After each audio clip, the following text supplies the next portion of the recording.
দর্শক ভাইরা এই যে আমার চাচার বাড়িতে আসলাম। চাচা তো ভিডিও বানাইতে পারে না, কয়েকদিন ধরে ধরেন এই যে ঠ্যাঙ্গে আঘাত পাইছে, গাছে মানে পড়ে গেছিল। যাই হোক চাচার বর্তমান অসুবিধা খুব। চাচা যাই হোক দর্শক বাইরে কিছু করে দেয় যে সাবান নিচে গোসল করবো, মানে গোসল করে মলম লাগাবো, গাছে মানে পড়ে গেছাম। কথা হলো উদলা থাক। তো কথা হলো আমার চাচার জন্য সবাই দোয়া করবেন যে যাই হোক আঘাত পাইছে যাতে যেন আল্লাহ আরাম করে। তো কথা হলো চাচা কিছু কন তো শুনবেন ভিডিও বানান করেন না। 3 দিন বাজে আসলাম ডাইলে বসে 3 দিন বাজে আসলাম। প্লাস্টিকটা ভাত খালি উড়ে টেনে রেখেছি, সকাল বেলা দিয়ে উড়ে উড়ে খাইছি আমি পানি ছাড়া।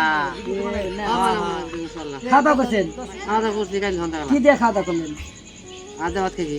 আদে তো সবজি টবজি বান কি সবজি নাই, সবজি নাই বর্তমান মানে কামাই রোজগার নাই, পানি আছে। পানি তখন কমছে, যাই হোক পানি তখন কমছে, দর্শকরা তো জানে পানি কমছে। আন্ডা সেদ্ধ করে বুড়ি ফেলে এটা বেজে খেয়েছি খোলা। এই সাবান এত কুড়ি কুড়ি খায় আঙ্কেল, এই যে পুরান মেলা যে হ্যাঁ 3 দিনের 3 আদান বাক করে লিখে একবার। ওই যে গেদির রাখা না, গেদির কোনটা? ও তোমার নালটা, তোমার এই ধলাটা না, এটা কি? আমার চাচা কিন্তু দামি সাবান দিয়ে গোসল করে, মানে এটা বলে বেশি বেশি ই হয়, ঘন্টা হয়, বুঝছেন? দামি সাবান 3-10 টাকা বলে। হ্যাঁ যাই হোক বহুত দামি সাবান দিয়ে ডুব দেয়। কিছু মনে করবেন না দর্শকরা, চাচা কিন্তু একদম ফেমাস ছিল, মানে ওনারে খুবই ভালোবাসে মানুষ। হ্যাঁ ঠিক আছে। কথা হলো যে আমার চাচার বেরি কিন্তু হ্যাঁ এই বোনটা খুব মানে মানে আহে বগলে মানেই না। যাই হোক আজকে নিয়ে এসে চাচা কথা হলো না, বর্তমান তো কাম দাম নাই, কাম দাম নাই। হ্যাঁ এই যে আপনার যে অসুখ হয়েছিল মাঝখানে হারছে তাহলে আল্লাহ বলি না, দর্শকরা এখন কমেন্ট করে যে অসুখটা হারলো না নাকি কম চলবো না।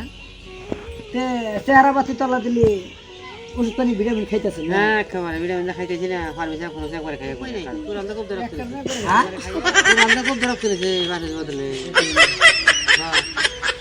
কথা হলো দর্শক ভাইয়ারা কিছু মনে নিবেন না, আমার চাচা কিন্তু অল্প ক্যালটা লোক, মানে আমরা বানাই কষ্টের ভিডিও ঠিক আছে, মাঝে মাঝে আবার মানে ক্যালটামের ভিডিও লাগে, নাহলে কিন্তু ভালো লাগে না, বুঝছেন? মানে ফুর্তি না লাগলে একটু ভালো লাগে না, যতই কষ্ট থাকে মাঝখানে একটু ফুর্তি লাগে, বুঝছেন? আমার চাচা বর্তমান ভালো রাখে, সুস্থ রাখে, যাতে আপনাদের সামনে আসতে পারে। সবাই দোয়া করবেন। আসসালামু আলাইকুম।